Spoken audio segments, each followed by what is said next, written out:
I'm 72 years old, and 6 months ago I did something my own children called a betrayal.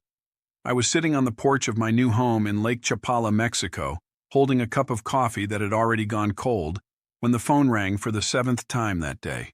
It was Michael. And just like the 6 calls before it, he didn't want to know if I was okay. He wanted to know one thing and one thing only: how much money was left over from the sale of the house. That's the moment I finally understood something it took me 72 years to learn. I had spent my entire life being a father, a husband, an employee, a neighbor everyone could count on. I had never once, not really, learned how to simply be Robert. But I'm getting ahead of myself. Let me go back to the beginning, because this story doesn't start in Mexico. It starts in a kitchen in Dayton, Ohio, with a calculator, a stack of bills spread across the table, and a 71-year-old man discovering he didn't have enough money to retire in the house he already owned. Before we continue, make sure you're subscribed to the channel and let us know in the comments which country you're watching from. My name is Robert Harrison. I spent 45 years working as an electrician in Dayton, Ohio. It wasn't glamorous work, but it was honest work. I got up at 5 every morning, 6 days a week, and more often than not, my body ached before the coffee even finished brewing. My wife, Carol, passed away 4 years ago. Cancer. 18 months of treatment, hospital rooms, waiting rooms, and in the end, a silence in the house that I never learned how to fill.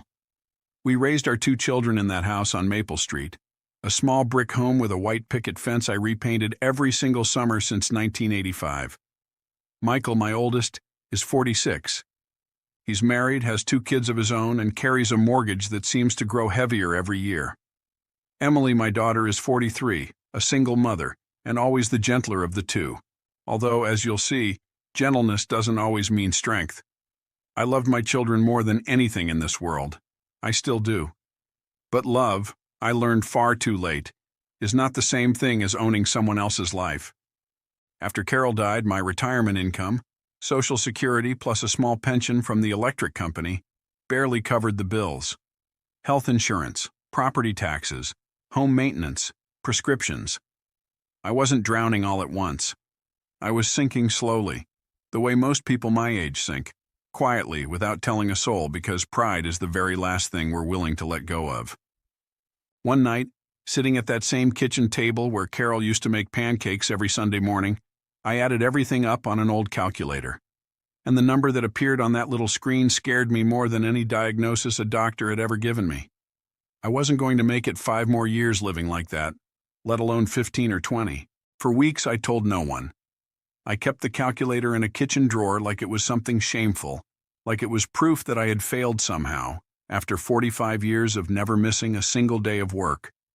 I started skipping small things, a haircut here, a dinner out there, telling myself I was just being careful when really I was terrified. It was during a routine doctor's visit, sitting in the waiting room flipping through an old magazine I wasn't really reading, that I overheard 2 women talking about a cousin who had retired in Mexico and was living, in their words, like a king, on half of what he used to spend back home. I didn't think much of it at the time. But that sentence kept coming back to me all week long, showing up while I brushed my teeth, while I mowed the lawn, while I lay awake at 2 in the morning staring at the ceiling. I spent 3 months researching. Every night after a quiet dinner alone, I stayed up late on the computer reading about American retiree communities in Mexico. That's how I discovered Lake Chapala, in the state of Jalisco, the largest lake in the country, ringed by mountains, with a climate the locals call eternal spring. The cost of living was a fraction of what I was spending in Ohio. Rent, groceries, private health insurance, everything cost a third, sometimes less, of what I paid back home. And what surprised me most was discovering an enormous established community of American and Canadian expatriates who had been living there for decades, some of them for 30 or 40 years. I sold the house on Maple Street for far more than I ever expected. The Dayton real estate market had appreciated more than I realized over the years. With that money, I could buy a house outright in Lake Chapala and still have a healthy reserve left over, enough to give me decades of security instead of the slow financial bleeding I'd been living with. I didn't tell Michael or Emily before I made the decision. I assumed, naively, I understand now, that it was mine alone to make. I signed the papers on a Tuesday afternoon, cried alone in my truck in the parking lot afterward, and 3 months later I was in a rented van, crossing the border with everything that remained of an entire lifetime packed into boxes in the back. It was the best decision I ever made, but I didn't yet know the price I was going to pay for it. I need you to understand what my life looked like before Lake Chapala, because only then will you understand the size of the transformation that followed. I woke up at the same time every single day, even in retirement. 45 years of habit doesn't disappear overnight just because you no longer punch a clock. I drank my coffee alone. I watched television alone. Some weeks, 2 or 3 days would pass without me speaking to another living soul besides the cashier at the grocery store. My old buddies from the plant, one by one, either passed away or moved closer to their own children in other states. Carol, who had always been the social heartbeat of that house, wasn't there anymore to drag me to a neighbor's barbecue or to Sunday service, where at least I'd shake a few hands and hear someone say my name. I wasn't just lonely, I was invisible. And there's a very specific kind of pain in that, one nobody prepares you for. The pain of realizing the world keeps spinning perfectly well without needing you in it anymore. I remember standing in the garage one Saturday afternoon, surrounded by tools I hadn't touched in months, and catching my own reflection in the window of an old cabinet. I barely recognized the man staring back, hollowed out, gray, moving through days that had stopped meaning anything. I wasn't sick, I wasn't in pain, not physically, I was just fading. Slowly, the way a photograph left too long in the sun loses its color. It was in that emptiness that the idea of Mexico began to take root, not as an escape, but as the first decision, in years, that belonged entirely to me. I remember the exact night I decided to stop just reading about it and actually book a scouting trip. I sat at the kitchen table, the same one where I'd done the math weeks earlier, and I typed the words, "Flights to Guadalajara," into the search bar with hands that were shaking slightly. Not from fear exactly, from something closer to hope, which after 4 years of grief felt almost foreign to me. I flew down alone in early spring, telling myself I was just looking. I stayed in a small bed and breakfast run by a retired school teacher from Vancouver named Diane, who had made the same move 9 years earlier after her own husband passed.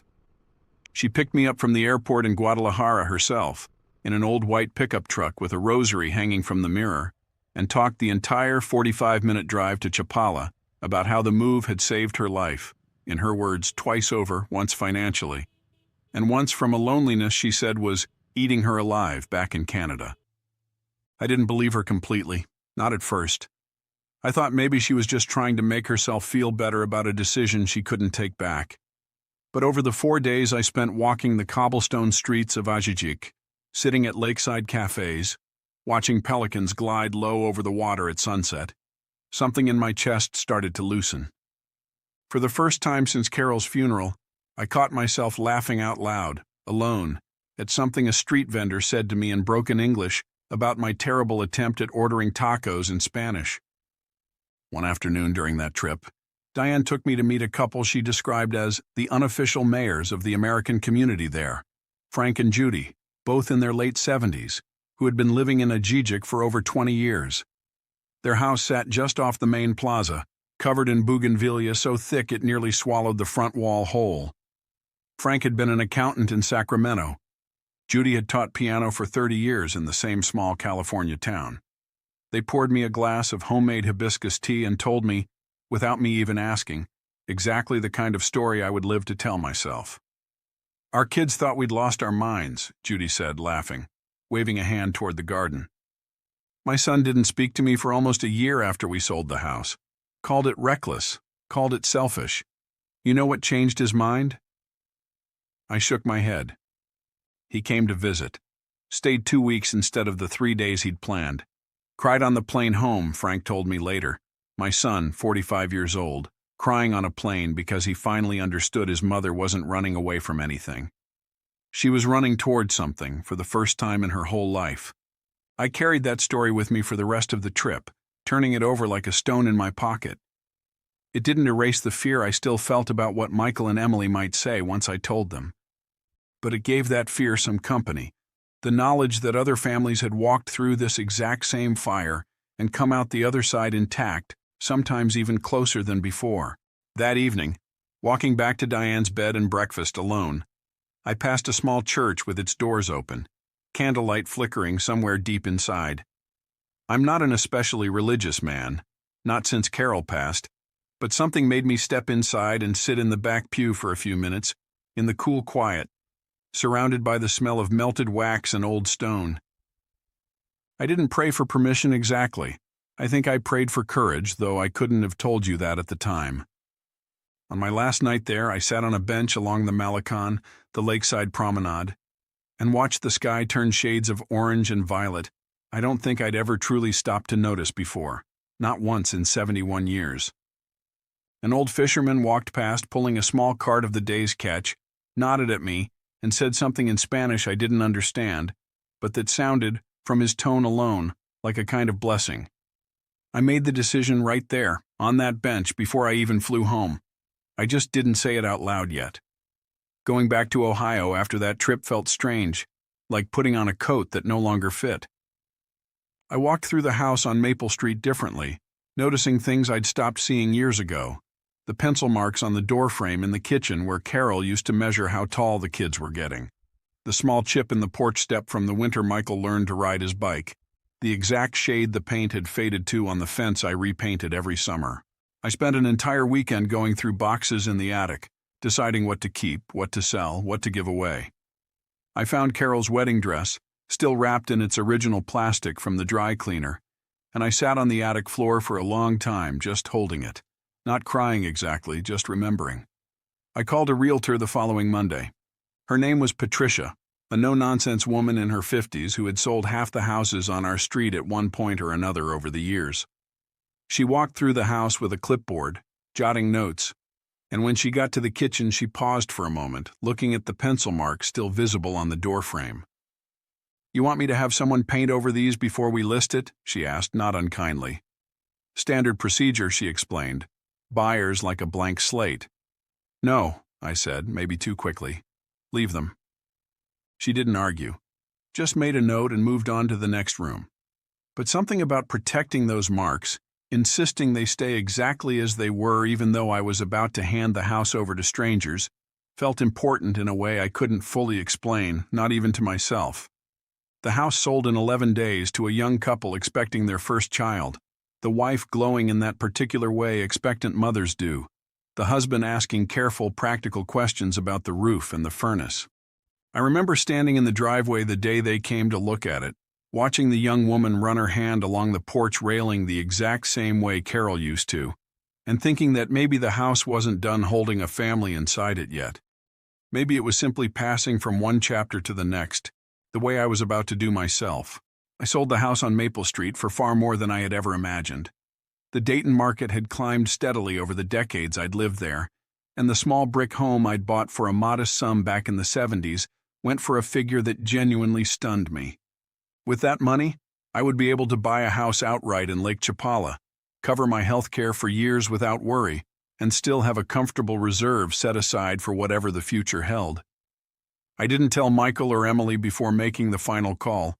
Looking back, I understand now that this was a mistake, or at least a miscalculation, not because it wasn't my decision to make, but because the silence around it planted a seed of suspicion I never intended. I signed the closing papers on a Tuesday afternoon in a small office downtown, shook the realtor's hand, and then sat alone in my truck in the parking lot for almost 20 minutes before I could bring myself to drive away. I wasn't crying from regret. I was crying because an entire chapter of my life, 40 years of it, had just quietly closed, and I was the only one there to witness it close. 3 months later, I was behind the wheel of a rented moving van, crossing the border into Mexico, with everything that remained of an entire lifetime packed carefully into boxes behind me. It was, without question, the best decision I ever made. But I didn't yet know the price I was going to pay for it. 3 weeks after settling into my new home, I had a video call with Emily. She asked how the new house looked, how the town felt, whether I'd made any friends yet. And without thinking twice, caught up in the excitement of finally having good news to share, I mentioned almost casually how much money was left over after buying the property outright. It was an emotional miscalculation I never saw coming. 2 days later, Michael called. The conversation began in a strangely formal tone, like he'd rehearsed it in front of a mirror beforehand. "Dad, I wanted to talk to you about the money from the house." I pretended not to understand what he meant. "I mean, that house belonged to the whole family. We grew up there, and now you've got all that money sitting in an account somewhere, living alone in a foreign country, while I can barely keep up with my mortgage payments here." I sat in silence for what felt like an eternity. The phone pressed against my ear, my heart pounding somewhere up in my throat. Was my own son really asking me for a piece of my retirement savings? I kept turning that question over in my mind long after we hung up, replaying his tone, searching for some version of the conversation where I had misheard him. In the days that followed, Emily called too. She was gentler about it, softer in her approach, but the message underneath was strikingly similar. The grandkids needed help with school, she was raising them alone, and, in her words, "I think Mom would have wanted you to help out more, Dad." Hearing her invoke Carol that way was the part that cut the deepest. I want to be fair to my children here, because it would be easy looking back to paint them simply as villains in this story, and that wouldn't be the whole truth. Michael's mortgage really was crushing him. I later learned he'd taken out a second loan just to cover a medical bill from his younger son's surgery the year before, something he'd never once mentioned to me. Emily really was exhausted, working 2 jobs and raising 2 children essentially alone since her ex-husband stopped sending support payments regularly. Their fear wasn't manufactured. It was real, and it was heavy, and in some twisted way, coming to me wasn't so different from what I used to do myself for 45 years. Quietly assuming that Dad would find a way to make things work, because Dad always had. The difference was that this time, making things work would have meant unmaking the one thing I had finally built for myself.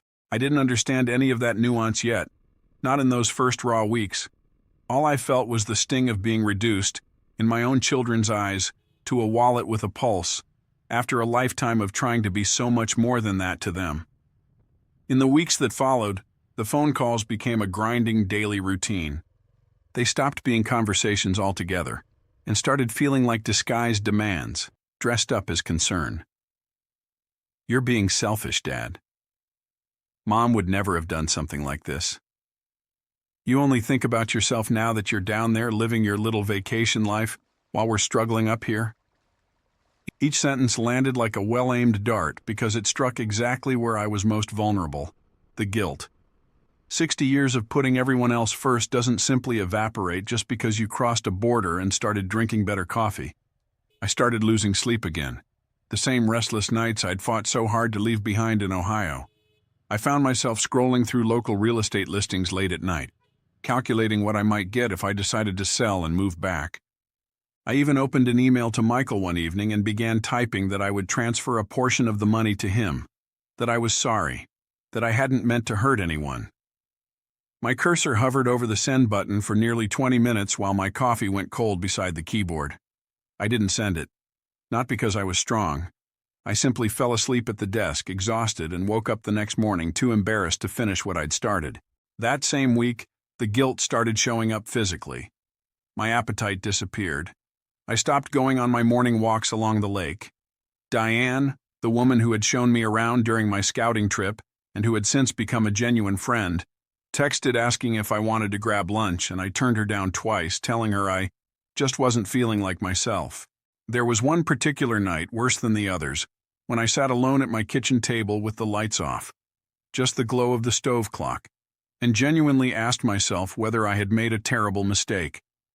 Not about Mexico, about believing, even for a moment, that I was allowed to want something for myself after 71 years of wanting things for everyone else.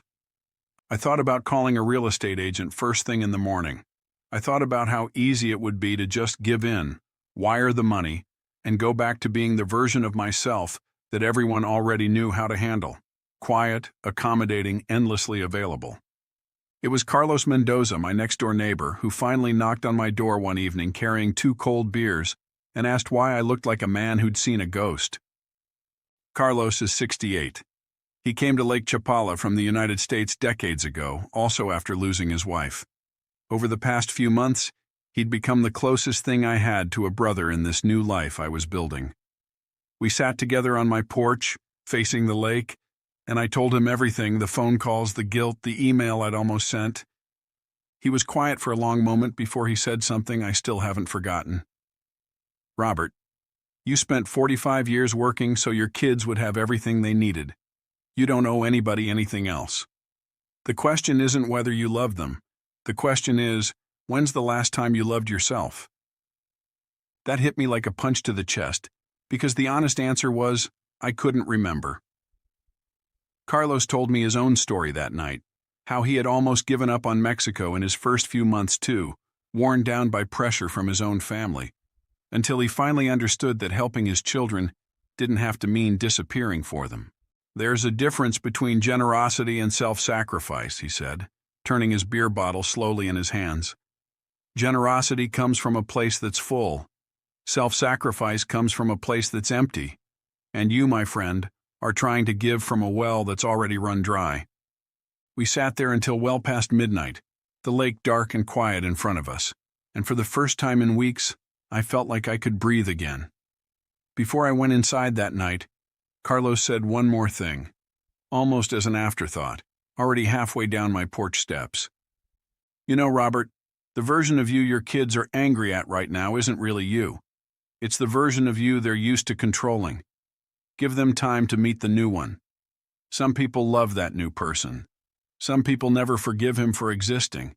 Either way, it's not your job to shrink back down to fit their comfort." I didn't sleep much that night either, but for a different reason. I lay awake turning his words over and over, and somewhere around 3 in the morning, I finally understood what had actually been eating at me for weeks. It wasn't guilt about the money. It was fear. Fear that if I held my ground, I might lose my children entirely, the same way I'd already lost Carol. That fear had been running the show the whole time, dressed up as love, and I hadn't been able to tell the difference until Carlos said it out loud. The next morning I went for my walk along the lake earlier than usual, before the sun had even fully cleared the mountains on the far shore. The water was perfectly still, a thin mist hanging just above the surface, and a handful of fishermen were already out in their small wooden boats, throwing nets in slow, practiced arcs. I stood there for a long time, longer than I meant to, just watching them work. There was something about the quiet discipline of it, men doing the same task their fathers and grandfathers had done, without hurry, without anyone questioning whether it was the right way to live, that settled something in my chest. The next morning I called Michael.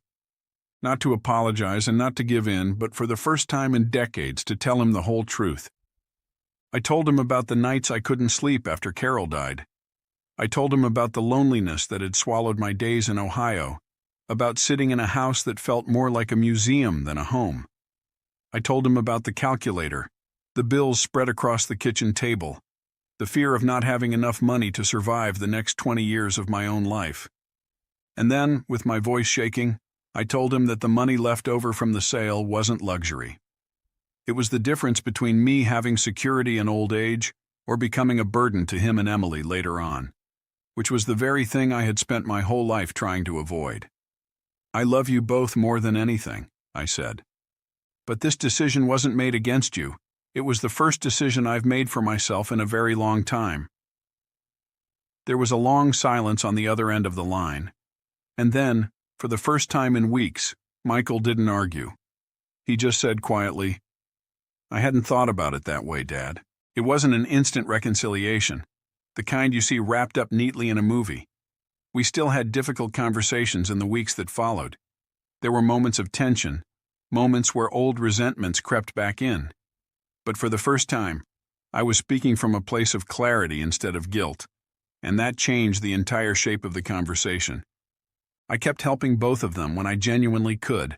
I sent Emily money to cover the kids' school supplies that fall, and I helped Michael negotiate a better rate on his mortgage refinancing. But I did it because I chose to, not because I was cornered into it. Meanwhile, Lake Chapala was slowly, quietly becoming a real home. Isabella Torres, the realtor who had helped me buy the house, became a genuine friend. It was she who introduced me to the group of expatriates who met every Wednesday at a cafe along the lake. At first I just sat and listened. After a month I was already cracking terrible jokes about electrical wiring that nobody else in the entire world would find funny, except that particular table of retirees who laughed at absolutely everything. I started learning Spanish, slowly, with a terrible accent, but enough to order my morning coffee without pointing awkwardly at the menu. The woman who runs the bakery on the corner knows my order by heart now and greets me every morning with a warmth that used to make my eyes sting a little, back when I still wasn't used to being noticed by anyone. I discovered that my body, which always felt tired back in Ohio no matter how much I rested, suddenly had the energy for long morning walks along the water. I lost 15 pounds without even trying. I slept through the entire night for the first time since Carol passed away. And slowly I began to understand exactly what Carlos had meant that night on the porch. In the United States I had been surviving. Here I was once again actually living. There was a Tuesday in early spring, maybe 8 months into my new life, when I caught myself standing in the kitchen humming an old song Carol used to sing while she cooked, something she used to play on the radio every Sunday. I hadn't hummed anything in 4 years. I stopped in the middle of the kitchen, genuinely startled by my own voice, and then I laughed, really laughed, alone, at 9 in the morning, over nothing at all except the simple fact that I still knew how. I started keeping a small notebook on the kitchen counter, something I'd never done in my life, jotting down little things worth remembering. The name of the fisherman who always waved first. A Spanish phrase Margaret taught me that made the whole domino table laugh. The exact color the mountains turned the evening a storm rolled in over the lake. Small things. Things a younger version of me, buried under decades of bills and shift work, would never have thought to notice, let alone write down. I joined a small group of retired men who gathered twice a week to play dominoes under a canopy of jacaranda trees near the plaza. None of us were particularly good at it, but that was never really the point. There was a retired dentist from Minnesota, a former airline pilot from Texas, and an old Mexican gentleman named Don Efrain, who had lived in the same house near the plaza his entire life and who beat every one of us every single time with a patience that bordered on mischievous. He never gloated. He just smiled that same small smile and reset the tiles for the next round. I started volunteering too, teaching basic electrical safety to teenagers at a community center run by a local church. Something that filled me with a kind of purpose I hadn't felt since my last day on the job back in Dayton. The first time a 16-year-old boy named Tomas successfully wired a small practice circuit board on his own, grinning ear to ear, holding it up for me to see, I had to turn away for a second and pretend I had something in my eye. I hadn't felt useful like that, needed for a skill rather than for money or obligation, in longer than I could remember. Word got around the community about the classes, and soon I had 8, then 12 kids showing up every Saturday morning, most of them hoping to learn a trade that could actually support a family someday, the same way electrical work had supported mine for 4.5 decades. I started bringing some of Carol's old recipe cards to the center too, teaching a couple of the boys who mentioned they cooked for younger siblings while their parents worked. It wasn't anything official. It was just an old man with time on his hands and a lifetime of small, useful knowledge nobody back in Ohio had asked for in years. I even started dating cautiously, almost embarrassed by the idea at 72. Nothing serious, just coffee with a widow named Margaret from the Wednesday group, who made me laugh in a way I hadn't laughed in years. She'd lost her husband to a heart attack 6 years earlier back in Portland, and had moved to Lake Chapala 2 years after that, once her own kids were grown and settled. The first time she invited me to her house for dinner, I spent nearly an hour standing in front of my closet trying to decide what to wear, feeling exactly as foolish and exactly as alive as I had at 22, getting ready for a date with Carol for the very first time. Margaret and I don't talk about becoming anything serious, not yet, and maybe not ever, and we're both fine with that. What we have is simpler than that: Friday coffee, the occasional dinner, someone to call when a storm rolls in over the mountains and the electricity flickers, someone who understands, without me needing to explain it, what it means to build an entirely new life at an age when most people think your story is already finished being written. Carol will always be the love of my life. Nothing about Margaret changes that, and she's never once asked me to pretend otherwise. But I learned something else in Lake Chapala.